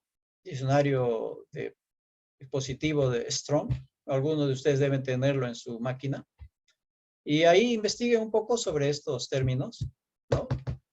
En el internet hay un programa que es de Logos, en donde tiene toda la Biblia, de Génesis a Apocalipsis, y donde te va dando el significado de cada palabra, ya sea en el hebreo o en el griego o en el arameo, ¿no? Sus significados, sus distintas acepciones y que esta palabra proviene de esta otra palabra, que este es el verbo principal de donde sale esta palabra, ¿no? Y entonces ahí pueden hacer una investigación. Creo que también en internet puedes encontrar el diccionario de Moisés Chávez, me parece, que es también el de hebreo, ¿no? Y hay algunos otros estudios que hablan sobre este asunto, ¿ya? Pero lo que aquí decimos es, el asunto de la sexualidad es asunto de creación, no de construcción. Eso es lo que la Biblia indica. Yo creo lo que la Biblia dice, porque lo que el hombre piensa, pues en este siglo está pensando de esa forma. No sé cómo pensará de aquí a 20 a 30 años, qué pensamiento se le ocurrirá. Así como antes de nosotros hubieron ciertos pensamientos respecto a la sexualidad, entonces el pensamiento del hombre siempre va variando, va cambiando, pero lo que la Biblia nos dice, el mensaje de la Biblia sigue siendo el mismo, no ha cambiado. Allí está, ¿no? Como dice el Señor, cielo y tierra pasarán, pero su palabra no va a pasar. Entonces solamente hemos visto esto. Hombre es una palabra genérica, Adán, que significa ser humano. Sacar y nequevá significa sexualidad, hembra, macho. Y que dice expresamente que Dios creó al hombre y a la mujer. O sea, Dios creó el asunto de la sexualidad. Ish e Isha tiene que ver con la relación conyugal. Y hay otros términos que se pueden traducir hombre o mujer, pero estos son los principales, ¿no? Los que destacan, los que nos hablan de una manera mucho más clara. Muy bien. Entonces, la palabra que Génesis usa hace una clara distinción entre hombre y mujer, el sacar y el nequevá. Solo hay creación de hombre y mujer, de macho y hembra. No hay creación de un tercer tipo de sexo o lo que sea, no hay. La Biblia es concreta y objetiva, nunca subjetiva respecto de la sexualidad humana y de otros temas. Respecto de la salvación, por ejemplo, la Biblia es muy objetiva. Te dice, en Cristo. No que también por este medio, por el otro medio, si haces esto. No, no, no. O es Cristo o no hay nada. Es muy objetiva la Biblia. Y nuestra fe es una fe objetiva porque creemos en aquel que murió por nosotros en la cruz del Calvario y allí llevó nuestras culpas y nuestros pecados. Muy objetiva, muy concreta. No hay subjetividad allí, ¿no? El contraste es muy claro entre un hombre y una mujer. En la Biblia nos da ese contraste, muy claro. Y eso lo vemos con esas palabras sacar y nequevar.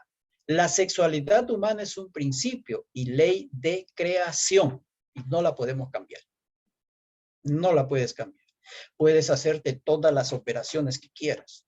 Todo el maquillaje que quieres. Puedes ponerte toneladas de hormonas. Y no va a cambiar tu sexualidad. Porque es un principio de creación, no de construcción. Puedes construir o fabricar tu ropa, ¿no es cierto? Construir tu casa. Si eres inventor, puedes construir una máquina, lo que sea. Pero el asunto humano de la sexualidad no la construyes. Porque eso ya viene de fábrica, ¿no? Viene por derecho de creación, ley de creación. La genética, por ejemplo, nos dice, los genes de una persona confirman si es hombre o es mujer. No hay vueltas que dar. Supongamos que se encuentra un esqueleto, un resto humano, que lo único que encontramos son huesos cuando tiene mucho tiempo, ¿no? Y le someten a un examen genético a esos huesos. El examen genético va a determinar si es hombre o es mujer. No más. No importa si en su vida, pues, se haya, qué sé yo, se haya vuelto, haya sido un homosexual o una lesbiana, ¿no? Hace 1000 años, porque eso viene desde siglos atrás. No importa lo que haya sido. Y no lo sabremos si vivió como tal o no. Pero cuando se hace un examen genético va a determinar si fue hombre o fue mujer. Si hace 1000 años hubiera habido la posibilidad de hacerse operaciones, ¿no? Para cambiar lo que se llama ahora cambiar de sexo, que en realidad es algo subjetivo, no puedes cambiar de sexo, no lo puedes. Eso es una palabra muy, muy subjetiva. Es una palabra entre comillas, cambiar de sexo. Si de aquí a 1000 años, si el Señor no viene y examina nuestros huesos, la genética determinará si fuimos hombres o fuimos mujeres. Entonces, pueden haber algunos desórdenes genéticos, ¿no? En este asunto, como nacen personas con algunos desórdenes sexuales. Pero a las finales, ¿sigue siendo hombre o sigue siendo mujer? Pueden haber algunos problemas genitales de nacimiento, pero la genética determina qué es. Si es hombre o es mujer. No hay una tercera o una cuarta opción. No hay. Sabemos que ambos, hombre y mujer, tienen 23 pares de cromosomas, ¿no? Que suman total 46. Pero los hombres tienen XY y las mujeres XX. Por eso cuando nos casamos los hombres nos ponen una X, anulados. Es una broma lo final. ¿Okay? Entonces, nos ponen XX, ¿no? Muy bien. Profesor, quería hacer una pregunta. Sí, hermana. Sí, no tengo la menor duda de lo que dice la palabra respecto a lo que estamos hablando, pero ya que lo mencionó usted en cuanto a los desórdenes en la sexualidad, que a veces viene algo, digamos, ahí con la genética y todo eso, quería preguntarle, porque la verdad no he investigado respecto al tema, pero ya que lo menciona, ¿qué me puede decir usted de aquellos que dicen que nacen hermafroditas, que son dos sexos en uno? Y ahí sí es una cuestión de elección de los padres, ¿verdad? Entonces, porque dicen que tienen los dos genitales, o sea, entonces les toca elegir. Entonces mi pregunta es ahí, ¿qué podríamos decir al respecto? ¿Nos basamos en este caso a que las mujeres tenemos útero, los hombres no, y por ahí podemos encaminarnos? Sí. Okay. Por eso hay que ir al examen profundo, que es el examen genético. Por eso decía, estaba buscando alguna información y la genética no da posibilidad del asunto de los hermafroditas. No da posibilidad. Pueden haber desórdenes. Nosotros sabemos que basta una minúscula cosita, un minúsculo desorden en uno de los genes, la persona puede nacer con alguna malformación, ¿no es cierto? Por ejemplo, los que nacen con el síndrome de Down, es simplemente una cosita en uno de los genes y nace así, ¿no? Igual puede haber algún desorden en la parte genética, en la parte de los genitales, ¿no? Pero la genética no permite decir que es un hermafrodita. O es hombre o es mujer. Se reconoce que hay el desorden, pero es una de las dos cosas. Y si hubiera ese caso, por decir, los padres podrían, pienso, no soy especialista en el caso tampoco, ni intento serlo, no es mi área, pero pienso yo que el examen genético sería determinante para los padres hacer una decisión al respecto. Porque la genética no te permite ¿cómo se dice? El asunto del hermafrodismo. O la equivoco. La genética no se equivoca en ese sentido. No se equivoca. Hermano, de igual manera, si hay una malformación, los padres deciden, no, aquí especulando. Sí. De igual manera, si ellos deciden, quien va a dar el último veredicto final va a ser el examen genético. Genético, exactamente. Sí, del ADN, ¿no? El ADN, sí. Eso, pienso que eso debería ser lo determinante. Y el resto, pues se puede arreglar de repente con cirugías, a su debido tiempo. Profesor, disculpe la interrupción. Sí, lo que dice la hermana Shirley es correcto. Hay una deformidad, por así decirlo, en cuanto a la parte física, pero los cromosomas sí están definidos. O sea, cuántas X y cuántas Y. Y la persona, cuando le pregunta el médico, ¿tú cómo te sientes realmente, no? Y el niño o el adolescente le dice, yo realmente siento el deseo, el comportamiento de una mujer. Verifican con los cromosomas y va a dar lo mismo. Eso sí es testimonios de muchas personas que le ha sucedido, ¿no? Que coincide en la cantidad de cromosomas con la definición de la evaluación psicológica que le hacen a la persona para que pueda decidir por cuál de los dos sexos se va a quedar, ¿no? O sea, aunque no hice eso y es un interesante dato, o sea, la pregunta es, aunque no se haya todavía hecho el examen del ADN, examen genético, el propio sentir del niño, ¿no? O del bebé o del niño, del muchacho, su propio sentir confirma el examen genético, ¿eso es la idea? Sí. Okay.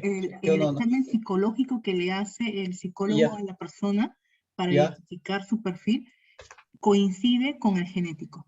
O sea, por eso solamente es un tema de cirugía. Ahora, como dicen los médicos, es un caso en miles, ¿no? Sí. Sí.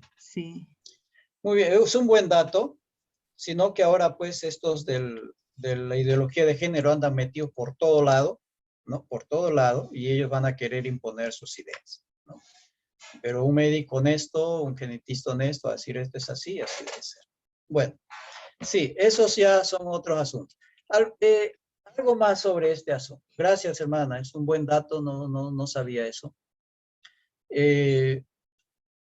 La ideología de género es algo subjetivo. ¿Por qué es eso? Idea. No es realidad, es idea, es lo que ellos piensan, ¿no? Por eso se llama ideología de género. Quienes, habiendo nacido hombre o mujer biológicamente, y luego deciden vivirlo una vida de lo contrario de lo que su genitalidad dice, están viviendo dentro de una imaginación, dentro de una fantasía, de algo subjetivo. Por eso es que tienen que construir, vamos a decir, su idea. No están viviendo en la realidad, están viviendo fuera de la realidad. Están viviendo su cuento de hadas, ¿no? Porque no les corresponde, porque es una idea, no es la realidad. Y lo que la Biblia nos dice siempre es la realidad, siempre es objetiva y concreta. La ideología de género es cualquier cosa. Ustedes saben que ahora hay, no sé, cientos de géneros, ¿no? Cada día aparece un nuevo género. Entonces, la cosa se ha desbordado. Hoy se usa mucho el asunto del trans, ¿no? Trans o tras. Trans quiere decir que algo que está, una de las acepciones es algo que está sufriendo cambio. Y cuando se habla de trans, se habla de pérdida de identidad. Estamos en un momento social de tanta confusión, ¿no? Se ha confundido a la gente y eso ha hecho que ellos pierdan su identidad y se sigue trabajando en ese intento de seguir confundiendo a las personas respecto de su sexualidad. Una vez que la persona está confundida, es muy fácil hacerle creer lo que quieres. El término trans indica pérdida de identidad. Hay un video muy interesante, un programa de, ¿cómo se llama este? Que es argentino también, que vive en el Canadá, Pablo Iturrieta, ¿no? Ahí tiene una entrevista con una señorita, una chica bastante especializada, y ahí ellos van a hablar sobre este asunto de la pérdida de identidad, ¿no? El término trans, y hay otras informaciones, ¿no? O sea, aplicado a la realidad de ahora. O sea, es una sociedad que se está transformando en algo, no saben en qué, pero en algo se está transformando. Se están transformando en caballos, en perros, en mulas, en hombres, en mujeres, se están transformando en niñitas o en niñitos, en lo que sea, no importa en qué, pero hay que transformarse, ¿no? Y bueno, y se está hablando del transhumanismo también, ¿no? Que vamos a hacer, y ya el ser humano ya no es el sujeto, sino que se convierte en el objeto de transformación. ¿No? Muy bien. Sabemos que este asunto de la ideología de género tiene también fines comerciales. Hay muchísimos miles de millones detrás de todo esto. Hay que vender hormonas al por mayor, por toneladas, y eso es un gran negocio, ¿no? Y preparar todo este asunto. Mediante esto también se intenta, supuestamente, el control de la natalidad. Entonces, por eso se promueve mucho el matrimonio igualitario, porque dos hombres o dos mujeres que se casan no van a poder tener hijos, así que vamos impidiendo que nazcan más seres humanos, ¿no? Aunque ahora ellos mismos ya quieren tener hijos, ¿no? Y hace tiempo salió una noticia muy tendenciosa y dice, primer hombre en dar a luz. Dice, ¿no? Primer hombre en dar a luz. Interesante, ¿no? Quedó embarazada y después dio a luz. Es un hombre, qué raro. Abres la noticia, lo miras y ahí recién dentro dice que es una mujer trans, ¿no? O sea, es una mujer que vive como hombre, pero sigue siendo mujer. Entonces decidió quedarse embarazada. Pero fíjense cómo se manipula. Y dice, un hombre ha dado la luz. No fue un hombre, fue una mujer la que dio a luz. Fue una mujer la que quedó embarazada, no un hombre. Que se crea hombre o que tenga la idea de ser hombre siendo ella mujer, eso es otra cosa. Pero fíjense cómo se publica la noticia. La noticia se publica diciendo que es un hombre el que dio a luz, no una mujer. Y sigue siendo una mujer, ¿no? Entonces, la homosexualidad, ¿no? Cuanto más homosexuales, menos nacimientos. Y también se promueve en este asunto el aborto juntamente con eso, ¿no? La ideología de género generalmente va asociado al aborto. Y también se le asocia a la eutanasia, ¿no? La eutanasia quiere decir, si no hay calidad de vida, ¿para qué sirves? Mejor te ponemos una inyección y te echamos a dormir y punto, porque ya no tienes calidad de vida, te dice, ¿no? Sufres Alzheimer, tienes una enfermedad terminal o algo por el estilo, entonces no tienes calidad de vida. Entonces ya, de una vez, chao, nos vemos, ¿no? Y su inyección letal y ya. O sea, siempre están asociados a estos, ¿no? Cuando estaba escuchando, creo en la mañana, había un doctor que promueve este asunto de la eutanasia, ¿no? Si no tienes calidad de vida, entonces despáchalo a la persona ya, que se vaya, ¿no? Pero cuando le tocó a su madre y tuvo ya una enfermedad terminal, entonces vino el periodista y le dijo, doctor, ¿y por qué no aplica lo que usted dice? ¿Por qué no pone una inyección a su madre y ya que se vaya porque ya no tiene calidad de vida? Entonces él contestó, bueno, una cosa es lo que digo y otra cosa es la realidad. Cuando a ti te toca, no quieres, ¿no? Para los otros sí, pero para mí no. Los mismos promotores. Muy bien. Y aquí nos pasamos rápidamente a procreación y aborto. También algo muy rápido.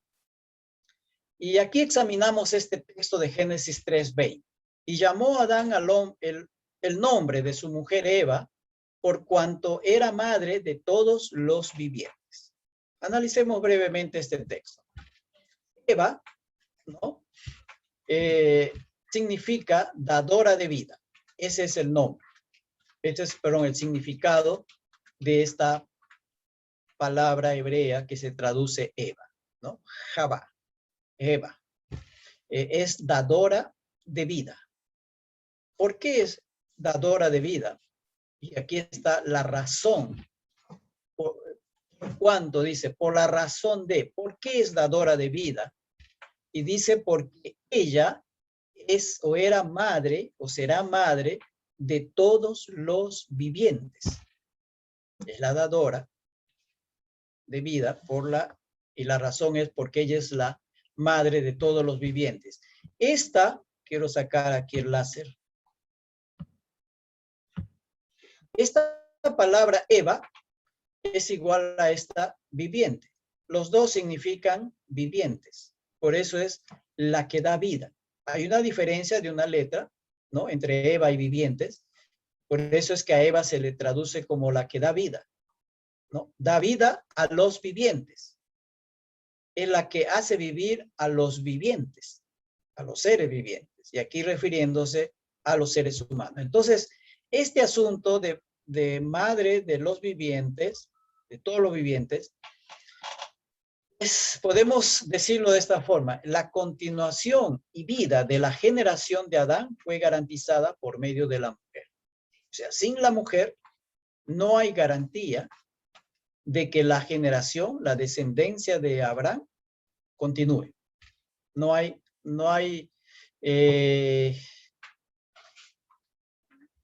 otra forma que Dios haya creado en que los seres, en que la generación, la descendencia de Adán, continúe. Si no, es a través de la mujer. Por eso le llama Eva, por cuanto era madre de todos los seres vivientes. Y esto resulta siendo, esto resulta siendo un acto de fe de Adán. Recordemos que en Génesis 3:15 el Señor le dijo a Eva, que habrá pleito entre la simiente de la mujer y la simiente de la serpiente. La simiente de la mujer le herirá en la cabeza a la simiente de la mujer y a la simiente de la serpiente, y la simiente de la serpiente le herirá en el calcañar a la simiente de la mujer. Entonces se está pensando en la redención. Y esto es una declaración de fe de Adán, que a través de Eva le va a llegar la redención. Por eso ella es madre de los seres vivientes. Y cuando Jesús viene, nace de una mujer, no de un hombre, no sin la intervención de un hombre. Entonces, cuando se habla de Eva, es a través del cual, a través de quién, de la cual, a través de quién, Adán tiene garantizado su descendencia. Y de entre esa descendencia va a venir aquel que les va a redimir, que es Cristo, la simiente de la mujer. Entonces, aquí se le llama por primera vez Eva a la mujer. No, antes no se le llama, es la primera vez que se le llama Eva, ¿no? Cuando el Señor le da este asunto. Entonces, este pasaje es interesante, ¿no? Porque es un acto de fe, es una declaración de fe de Adán mismo. Generalmente no se habla de Adán como que tuvo fe, como el caso de Abraham, por ejemplo. Pero cuando uno va examinando, según los expertos en la materia, esta es una declaración de fe de Adán. Ahora, nos vamos al Salmo 139, versículos 13 al 16, ¿no? Dice, porque tú formaste mis entrañas, tú me hiciste en el vientre de mi madre. Está hablando y es un salmo de David, ¿ya? Te alabaré porque formidables y maravillosas son tus obras, estoy maravillado y mi alma lo sabe muy bien. No fue encubierto de ti mi cuerpo, bien que en oculto fui formado y entretejido en lo más profundo de la tierra. Y embrión vieron tus ojos y en tu libro estaban escritas todas aquellas cosas que fueron luego formadas, sin faltar una de ellas. Entonces, el salmista está diciendo, ¿no? Y por revelación de Dios, que el Señor le ha formado a ella en las entrañas de su madre, no fuera de ella. Es en las entrañas de su madre donde él fue formado. Por eso dice, tú me hiciste en el vientre de mi madre. Allí en lo oculto, donde no se puede ver, la ciencia a las justas puede, con los aparatos de ecografía y otros, mirar algunas partes del feto por allí, pero todavía sigue siendo misterio. Pero la Biblia nos dice que allí el Señor va formando a todo ser humano. Podemos decir, es el vientre de la mujer en donde el Señor sigue creando seres humanos. Este salmo nos habla de que cada ser humano es creación de Dios. Podemos poner un montón de sí, pero ¿qué cuando pasa esto? ¿Qué cuando pasa aquello? ¿Qué cuando pasa lo otro? Y esto, aquello, y que parece que aquí Dios se equivocó. No sé, eso ya es otro asunto. Pero este salmo me dice que el vientre de una mujer es el taller donde Dios hace y crea personas. Por eso decimos, nosotros somos creación de Dios. Porque aquí dice que Él es el que nos va formando, nos va entretejiendo en el vientre de nuestra madre. Allí en lo oculto, en donde la ciencia hasta ahora no puede penetrar, es allí donde el Señor. Y el 16 dice, mi embrión vieron tus ojos, en tu libro estaban escritas todas aquellas cosas que fueron luego formadas, ¿no? Cada cosa de lo que tiene que constituir el cuerpo humano, Dios lo tiene ya escrito, tiene ya su manual, hablando, ¿no? Si se puede decir así, tiene su manual, ¿no? Cada cosa, dice, todas fueron luego que fueron luego formadas sin faltar una de ellas. Todo Dios lo ha puesto en su lugar. Nadie nació con la nariz en la nuca, ¿no? Ni la boca nació en la barriga, ¿no? Ni las piernas nacieron en el lugar del brazo. Todas las cosas fueron en su lugar. Por supuesto que hay malformaciones genéticas que tienen que ver con otro asunto. Pero aquí lo que el Señor dice es, en su palabra, que Él es quien trabaja en el vientre de una madre para formar un ser humano. Somos creación de Dios. Por ello les mostraba el anterior versículo de Génesis 3:20, ¿no? Eva es la que da vida. Es en el vientre de una madre en donde se van produciendo las vidas humanas. Y este verso nos dice que es allí donde Dios va a trabajar, ¿no? Todo ser humano es creación de Dios, ¿no? En el vientre de su madre. Entonces, cuando nosotros atentamos contra una vida, cuando alguien atenta contra una vida que está en el vientre de una madre, está yendo contra lo que Dios está formando, contra lo que Dios ha creado. Está atentando contra eso.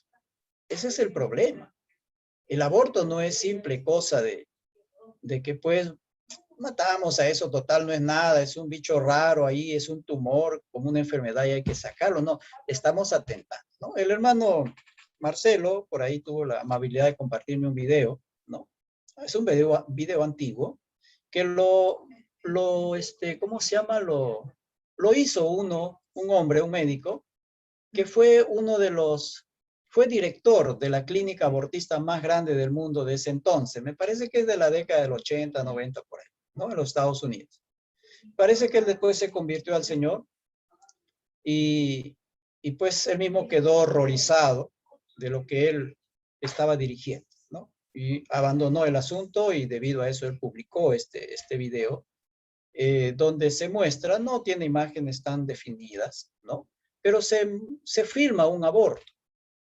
Se filma un aborto, es terrible, ¿no? Algunos no pueden, a pesar de que no son imágenes tan nítidas, pero el médico te va describiendo y te causa horror, ¿no? Y no se ha vuelto a filmar. Quizás si se vuelve a filmar ahora, con las nuevas técnicas que hay, se podrían obtener imágenes más, más nítidas de un aborto, pero no lo van a hacer por asuntos de que no quieren que eso se sepa, ¿cierto? Y es terrible lo que sucede en los abortos. Las imágenes allí son horripilantes, ¿no? Las imágenes que se van mostrando. Y todo el sufrimiento que va causando, que tiene la persona que está dentro del vientre a quien lo están matando. ¿Ya? Entonces, y creo que hay otros videos sobre el aborto y testimonios de enfermeras o de médicos exabortistas, ¿no? Quienes filmaban esto, que era el médico abortista, y la que o sea, estaba el médico y ¿cómo se llama la otra? La persona que filmaba, que era una feminista. Después que ellos vieron esto, nunca más quisieron ser lo que era. Ni el otro practicar aborto, ni la otra, ni la mujer volver a ser feminista o ser pro aborto, jamás. Ellos mismos quedaron horrorizados con lo que ellos estaban promoviendo. Entonces, y hay suficiente material sobre este asunto, cuán horroroso y terrible es esta cosa. Pero según la Biblia, estamos atentando contra la obra y creación de Dios. No es poca cosa. Digan lo que digan. Dentro de nuestra cosmovisión bíblica, el aborto sigue siendo un asesinato. Sigue siendo una oposición a la obra de Dios. Ahora, ¿qué consecuencias? Brevemente. Asesinato de vidas humanas, porque el que está dentro ya es un ser humano, aunque nos quieran hacer creer algo distinto ahora. Y se está promoviendo la extinción de una civilización. Si alguien ha escuchado a César Vidal en algún video, él está diciendo que la civilización europea va a desaparecer en unos 50 años. ¿Por qué razón? Porque no están naciendo la suficiente cantidad de niños. No están naciendo la suficiente cantidad de niños. Simplemente no se quieren quedar embarazados o embarazadas. Y si se quedan embarazadas, pues ahí están las clínicas abortistas, van y lo abortan. Creo que el promedio de natalidad es 1.0 y no sé cuánto. Y entonces, como civilización, están condenados a desaparecer. Si usted ha estado en Europa y ha visto a los musulmanes, ellos tienen hijos allí en cantidades. Los europeos no quieren tener hijos, pero tú ves a uno que ha venido del África y sobre todo es un musulmán, lo vas a ver con 3, 4, 5 hijos andando. Y si eso sigue, esa tendencia sigue, dentro de poco van a ser más musulmanes que cristianos en Europa. Es una lástima, ¿cierto? Y el asunto es esto. Muchos de esos gobiernos y estados ahí son proabortistas, antiembarazo, y están atentando contra su propia civilización. Se cosifica al ser humano, porque el ser humano deja de ser un sujeto para convertirse en un objeto. Total, a este ser que está allí por nacer, y yo lo extraigo, sus partes, y lo empiezo a vender. Vendo partes, ¿no? Para algún tipo para cosméticos, o vendo la piel, por decir, para hacer trasplantes de piel, para hacer experimentos, qué sé yo. Empiezo a hacer del feto, del ser del no nato, algo con el cual yo puedo comercializar. Lo cosifico. Lo hago un objeto de venta, de compra-venta. Deja ya de ser un ser humano. Si critican la esclavitud, no contra la explotación y todo lo demás, pero es lo que están haciendo ellos con los no natos, con los no nacidos. Y hablan de que, dice, nosotros somos la voz de los que no tienen voz y protestamos por los pobres que no tienen voz, pero no protestan por los que no han nacido. Ellos sí no tienen voz, no podemos escucharlos afuera, pero nadie habla por ellos. Y estos que dicen ser la voz de los que no pueden protestar, no protestan, por el contrario, los matan, ¿no? Y también supuestamente es un control de natalidad. Y también son fines comerciales. Y hay complicidad de los gobiernos. Hay complicidad de los gobiernos. Por eso les decía al empezar esta parte, todas estas cosas se están discutiendo a nivel de gobierno. Se han hecho políticas de Estado. Es increíble que el asunto de la ideología de género, el asunto del aborto, son políticas de Estado. Eso es grave. Es política de Estado. No nos interesa ya cuántos pobres hay en el país, si hay que hacer un programa para... Se hace ahí el amago de que estamos trabajando en eso. Pero al que más bulla y más propaganda se le hace son a estas cosas. Y los congresos están discutiendo y discutiendo en América Latina en estos tiempos, y algunos ya los han aprobado, ¿no? O sea, se han convertido en políticas de Estado. Entonces, ¿dónde está nuestro rol como creyentes? ¿Qué hacer? Tenemos ese problema encima, ¿no? Estemos en el país que estemos. Aquí no hay asuntos de izquierda, de derecha, eso es irrelevante ahora. Sea un gobierno de derecha o de izquierda, igual van a seguir con este asunto, ¿no? Entonces, creo que nosotros como cristianos necesitamos firmeza y perseverancia en la doctrina bíblica, en lo que dice la Biblia. Se burlen de nosotros, nos crean, no nos crean, yo tengo que seguir firme en lo que el mensaje que la Biblia me da. No tengo que tomar el lenguaje del feminismo, ¿no? Que habla del patriarcado, del machismo y cosas por el estilo. Es cierto que hay abuso contra las mujeres. Es cierto, no podemos negar eso.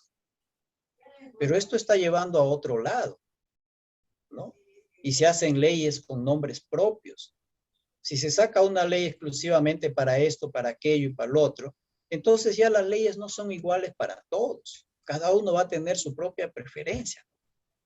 Si tú matas a una mujer, un hombre mata a una mujer, entonces es un feminicidio.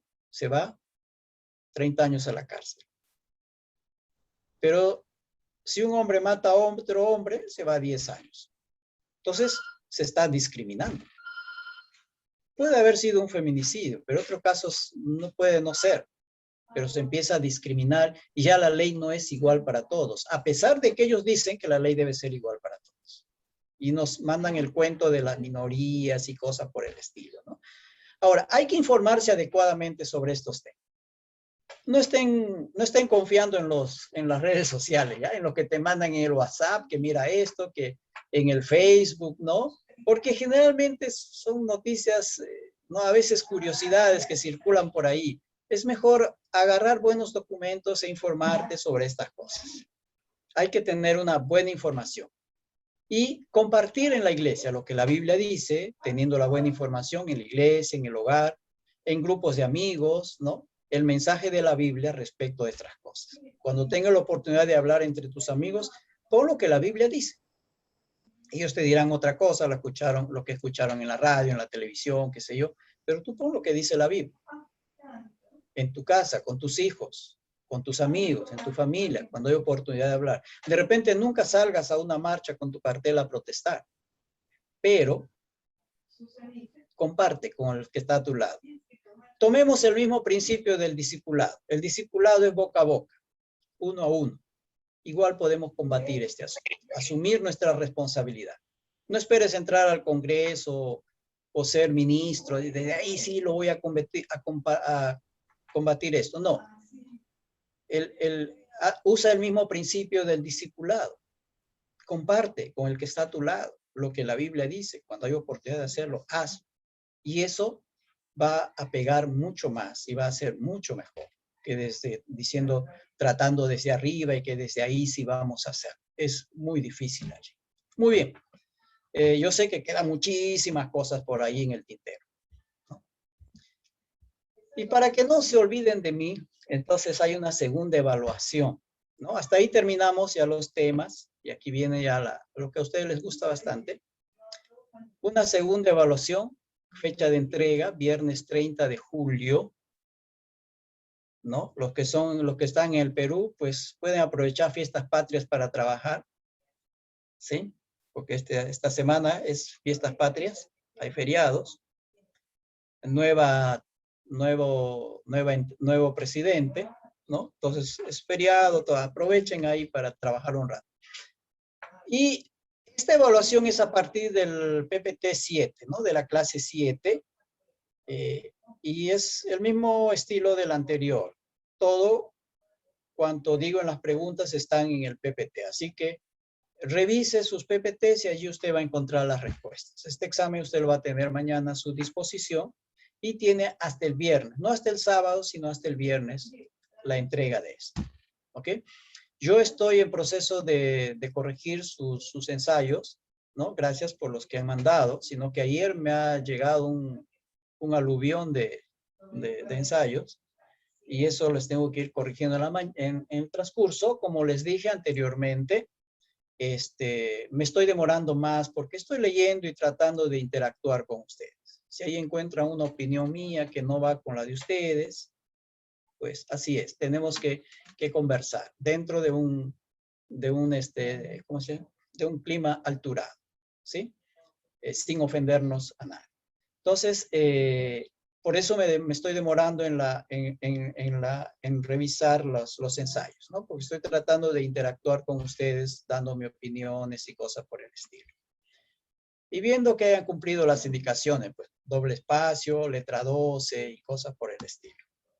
Hasta ahí, hermanos, a ver, ya estoy esperando espero sus exámenes, que lleguen rápido, ¿sí? Mándenlo. Entonces, hasta ahí. Muchas gracias. Un privilegio y bendición haberlo servido durante estas 6 sesiones que tuvimos. Entonces, todavía tenemos trabajo esta semana. Los que no han completado sus ensayos, envíenmelos, ¿ya? Como ahí no hay respuestas ya prefabricadas, envíenme sus ensayos, los voy a ir corrigiendo. Tendrán algún punto de descuento de repente por enviarlo tarde. Y su examen sí, hasta el viernes les espero, hasta medianoche. Y eso sí se corrige bastante rápido y ya usted lo tiene rápido. Muy bien, hermanos, hasta ahí, como digo siempre, hasta ahí mi amor con ustedes por esta vez. Señor les bendiga y gracias. Listo, estamos terminando en punto ahora.